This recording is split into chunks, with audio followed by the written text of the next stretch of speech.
Hello everyone, welcome back to my channel that is English field. और आज हम एक बहुत ही इम्पॉर्टेंट टॉपिक डिस्कस करने जा रहे हैं जो कि जॉन गैल्सवर्दी से रिलेटेड है। What is foresight saga?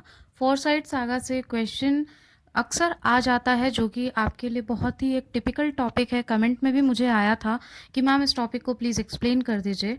तो ये बहुत कॉम्प्लिकेटेड लगता है क्योंकि हमने आज तक इसे समझा ही नहीं, जबकि ये है बहुत ईजी। तो यहाँ पर मैंने तोड़ मरोड़ के एक चार्ट की हेल्प से आपको ये समझाने की कोशिश की है, और मुझे ये वीडियो बनाने में काफ़ी टाइम लगा है बिकॉज़ आपको पता है मेरा मोटिव रहता है कि अगर किसी भी टॉपिक पे मैं वीडियो बनाऊं तो वो आप तक पहुंचे और वो टॉपिक आपको कनेक्ट कर सके और एग्ज़ाम में आप उसका बेनिफिट ले सकें। बट माई रिक्वेस्ट इज़, अगर आप इस टॉपिक को देख रहे हैं तो प्लीज़ टाइम लेके बैठिएगा और पेन और पेंसिल कॉपी, जैसा मैं हर वीडियो में कहती हूँ, लेकर ही बैठिएगा, तभी समझिए। Friends, listening is not so much important. अगर आप कोई नोट्स बना रहे हो या फिर किसी एग्ज़ाम की तैयारी कर रहे हो, pen down all the notes, that is much more important. Listening उतना ही इम्पॉर्टेंट है जितना कि लिखना, तो दोनों अपना बैलेंस करके चलना बहुत ज़रूरी है। सो प्लीज़ हर नोट्स को अपने अकॉर्डिंग सुन के पेन डाउन करिए, वीडियो को पॉज करिए या फिर उसका स्क्रीनशॉट लीजिए या डाउनलोड करिए, बट खुद के भी नोट्स बनाइए, तभी समझ में आएगा।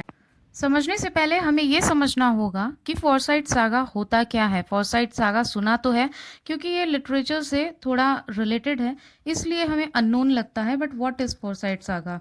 तो फ्रेंड्स, यहाँ पे वर्ड को तोड़ते हैं। फोरसाइट का मतलब होता है टाइटल।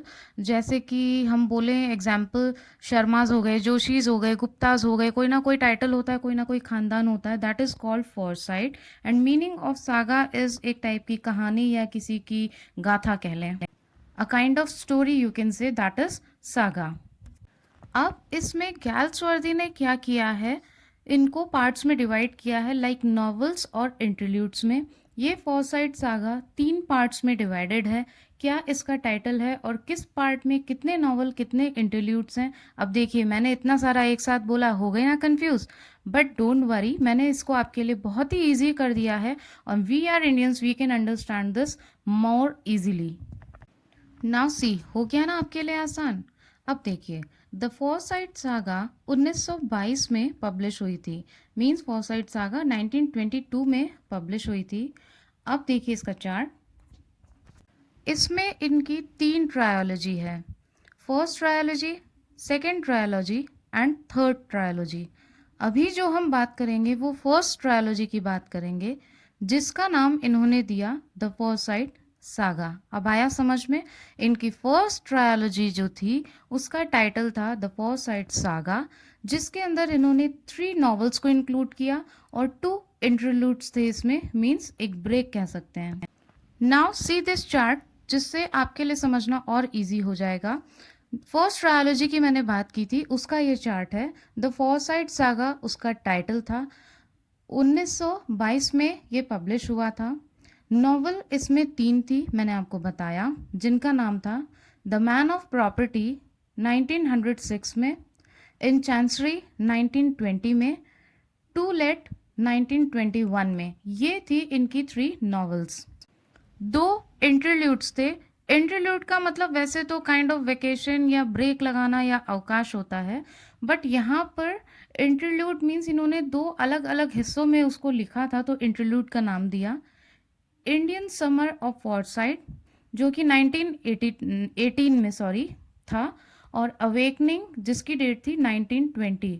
तो ये 2 इंटरल्यूड्स थे और ये 3 नॉवल थी जो कि आपने यहाँ समझा फर्स्ट फोरसाइट सागा में।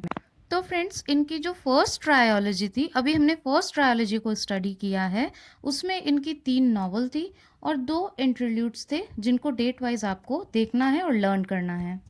तो अब आ जाइए इनकी सेकेंड ट्रायोलॉजी में। First trilogy we have completed, now will talk about second trilogy, जो पब्लिश हुई थी 1929 में। इसकी डेट आपको दिख रही होगी, लिखी हुई है। Title a modern comedy. जैसे उसमें फर्स्ट ट्रायोलॉजी को टाइटल दिया गया था द फोरसाइट सागा, इसको टाइटल दिया गया अ मॉडर्न कॉमेडी। ये टाइटल है सेकेंड ट्रायोलॉजी का। डेट, पब्लिशिंग डेट है इसकी 1929। अब इस second trilogy title a modern comedy में नॉवल थी और इंटरल्यूड थे। 3 नॉवल थी, 2 इंटरल्यूड थे। नॉवेल्स थी द वाइट मॉन्की 1927 में, the silver spoon 1926, the swan song 1927। अब हम इंटरल्यूड की बात करते हैं। A silent wooing 1927, passers by also 1927। तो ये नॉवल और इंटरल्यूड का इंट्रोडक्शन आपको मिल गया। चार्ट से आप इसके नोट्स बना सकते हैं पॉज करके। और यहाँ पे ये ध्यान रखना इम्पॉर्टेंट हो जाता है, थोड़ा सा मैं क्वेश्चन का पैटर्न भी बता देती हूँ आपको कि सेकेंड ट्रायोलॉजी का टाइटल क्या था। What is the title of first trilogy of John Galsworthy, what is the publishing date, इस टाइप के क्वेश्चन बनते हैं। अब देखिए फ्रेंड्स, अब तक 2 स्लाइड्स देखने के बाद में आपको इसका पैटर्न समझ में आ गया होगा कि किस पैटर्न में, किस चार्ट फॉर्म में मैं आपको ये समझाना चाह रही हूँ कि 3 अलग अलग ट्रायोलॉजी है और उनमें अलग अलग नॉवल और इंटरल्यूड्स डिवाइड किए गए हैं और तीनों ट्रायोलॉजी को अलग अलग टाइटल प्रोवाइड किया गया है। Now will talk about third trilogy 1935 and title is the end of the chapter. ये इसको नाम दिया गया। ये देखिए, सॉरी मैंने टाइटल बोला था, अब आप टाइटल भी बोल सकते हो और उसको उसका मेन नेम के उससे भी जान सकते हैं। पूरी डिटेल आपको चार्ट में समझ में आएगी। जॉन गैल्सवर्दी की ये बुक है, एंड ऑफ द चैप्टर भी इसे बोला जाता है, थर्ड ट्रायोलॉजी को। ओके, नाउ अब हम इसे चार्ट के पैटर्न से समझते हैं, उससे आपको और भी ज़्यादा क्लियर हो जाएगा।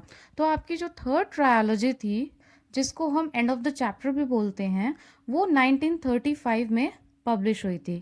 अब आप डायरेक्टली इस स्लाइड के लास्ट में आ जाइए। These published under collective title Forsyte chronicles, इसको नाम दिया गया मॉडर्न कॉमेडी की तरह ही फॉरसाइट क्रॉनिकल, जो कि थर्ड ट्रायोलॉजी का टाइटल है। तो ये जो तीनों बुक्स थी, किसके अंडर कलेक्टिव टाइटल में ये पब्लिश हुई, मीन्स क्या टाइटल दिया गया, तो आप उसका आंसर देंगे फॉरसाइट क्रॉनिकल्स। अब हम बात करते हैं कि किस किस पार्ट्स में ये डिवाइड थी, इसमें कितनी बुक्स थी और उनकी डेट क्या थी। तो ये देखिए, first is made in waiting 1931, ये फर्स्ट बुक थी। Then next Flowering wilderness 1932। Friends, sometimes voice over वगैरह में कुछ प्रॉब्लम्स हो जाती है, तो पूरा वीडियो फिर से रीस्टार्ट करने से अच्छा है कि आप उसको इग्नोर करें।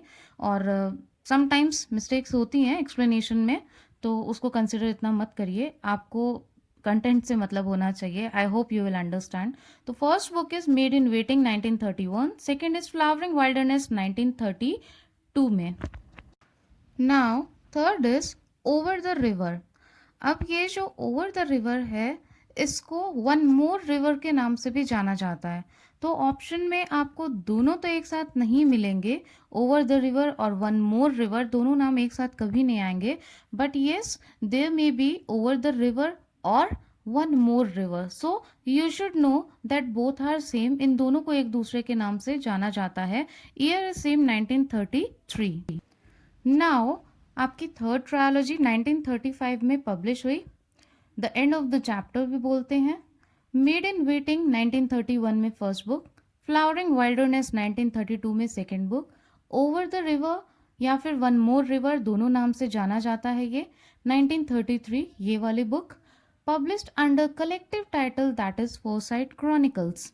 तो इस जो ट्रायोलॉजी का नाम था वो टाइटल दिया गया Forsyte Chronicles. So friends, what you say now, what is Forsyte saga? इतने सारे क्वेश्चन मार्क्स यहाँ से हटा देने चाहिए और अब यहाँ पे लिख देना चाहिए, yes I know what is Forsyte Saga. Am I right और रॉन्ग? प्लीज़ कमेंट बॉक्स में कमेंट करके बताइएगा। इस वीडियो में मेरी मेहनत बहुत लगी है, वीडियो आपको कैसा लगे, at least I should know that my videos are beneficial for you और नॉट। तो वो कैसे लगते हैं कमेंट से ही पता चलेगा, and that really makes importance for me. Now, this is my request to you all. If you like this video, please hit the like button. Please subscribe for more and regular videos and more notifications जो कि आपको regular मिल सके और आपको exam crack करने में आसानी हो। सेकेंडली, जितने भी टीजीटी एस्पिरेंट्स हैं, आपका सबका कोई ना कोई ग्रुप ज़रूर बना होता है, एक दूसरे से शेयर करिए, इन वीडियोस को देखिए, अपने खुद के नोट्स बनाइए। If you have any of the query you can comment in comment box. कोई भी टॉपिक है जिसके बारे में आप जानना चाहते हैं, समझना चाहते हैं, please do comment in comment box. And my request is please do watch the next video or you can say the next part of this video जिसमें ये जितने भी इंटरल्यूड्स थे और जितनी भी नॉवेल्स थे उनका एक्सप्लेनेशंस हैं, स्टोरी है। स्टोरी बहुत ही इजी है, आपको थंबनेल पे भी मिल जाएगा, डिस्क्रिप्शन बॉक्स में भी देखने को मिल जाएगा। तो वो सारी स्टोरी मैंने इस चैनल पे एक्सप्लेन की है। Thanks for watching and all your support and giving time to watch this video. Thank you.